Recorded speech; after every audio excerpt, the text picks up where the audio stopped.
एक पिता की भूख हृदय स्पर्शी कहानी। 5:30 को ऑफिस खत्म होने के बाद मैं सीधा घर नहीं गया था, क्योंकि मेरे दोस्त का फोन आया था जिसने मुझे राजा रानी बड़ा पाव की शॉप पर के सामने मलाड में रुकने के लिए कहा था।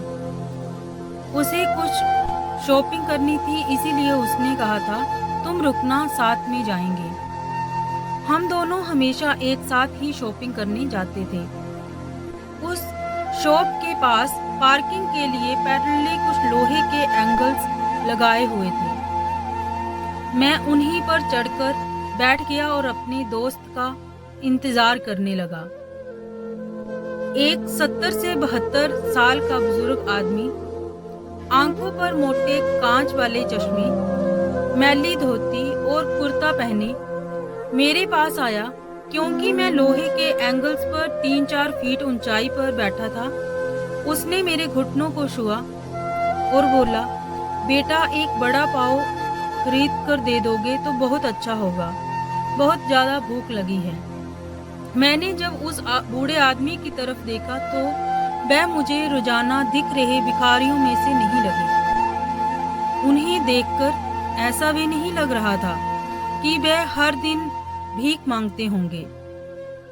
ऐसे अचानक किसी बुजुर्ग ने मेरे पैरों को हाथ लगाया तो मुझे बहुत अजीब महसूस हुआ। मैं तुरंत एंगल से कूदकर नीचे खड़ा हो गया। मैंने अपनी जेब में हाथ डाला और 50 रुपए निकालकर बुजुर्ग को देते हुए कहा, अंकल आपको भूख लगी है तो ये लीजिए 50 रुपए, कुछ खा लीजिए। बुजुर्ग ने कहा, नहीं बेटा पैसे मत दो, बस एक बड़ा पाव लाकर दे दो, उतना बस है मेरे लिए। ठीक है मैं लाकर देता हूँ, आप यहीं बैठिए। कहकर मैं राजा रानी बड़ा पाव की दुकान में गया और एक बड़ा पाव खरीद कर ले आया और बुजुर्ग को खाने के लिए दे दिया।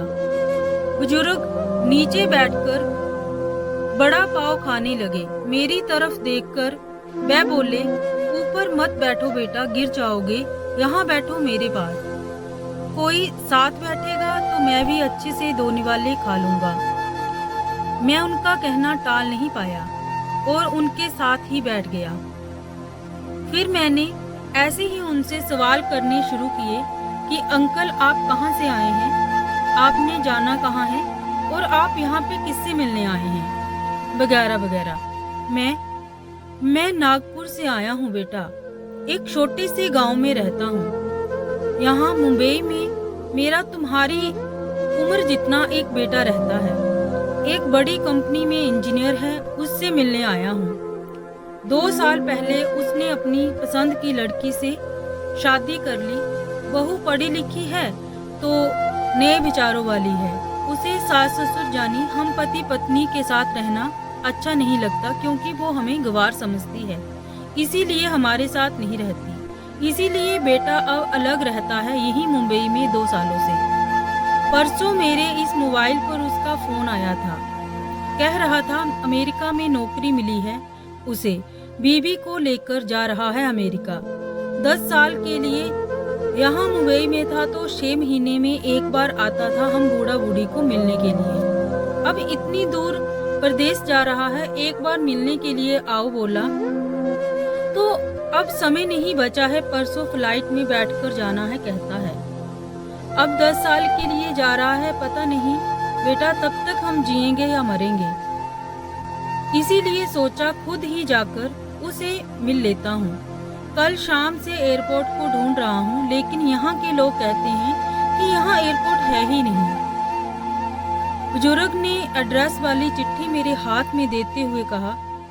उनकी बात सुनकर मैंने कहा, लोग सच कह रहे हैं अंकल, यहाँ पर एयरपोर्ट सच में नहीं है, एयरपोर्ट सांता क्रूज में है। बुजुर्ग ने मेरी तरफ देखकर कहा, लेकिन परसों जब बेटे का फोन आया था तो उसने यही पता लिखवाया था।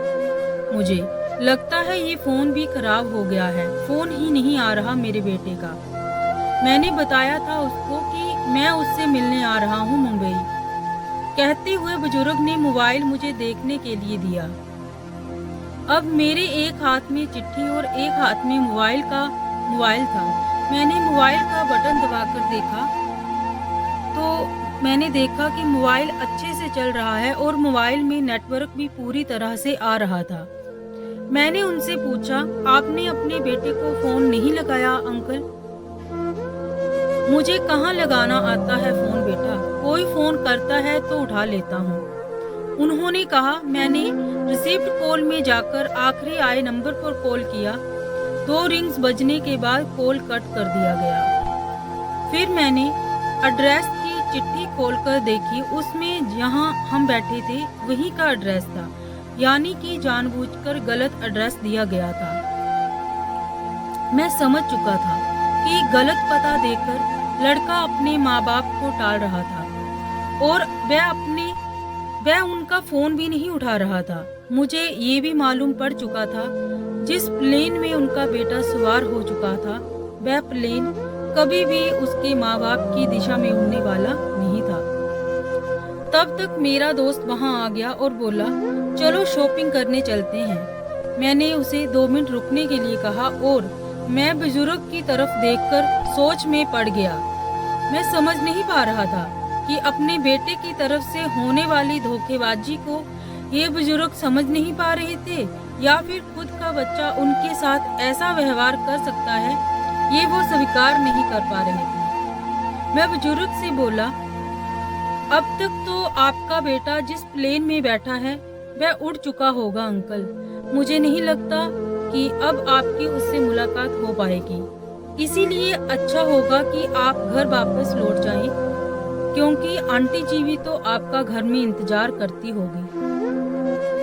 मेरी बात सुनते ही अगले ही क्षण उनकी आंखें भर आई। आंसू भरी आंखों से वे मेरी तरफ देखने लगे।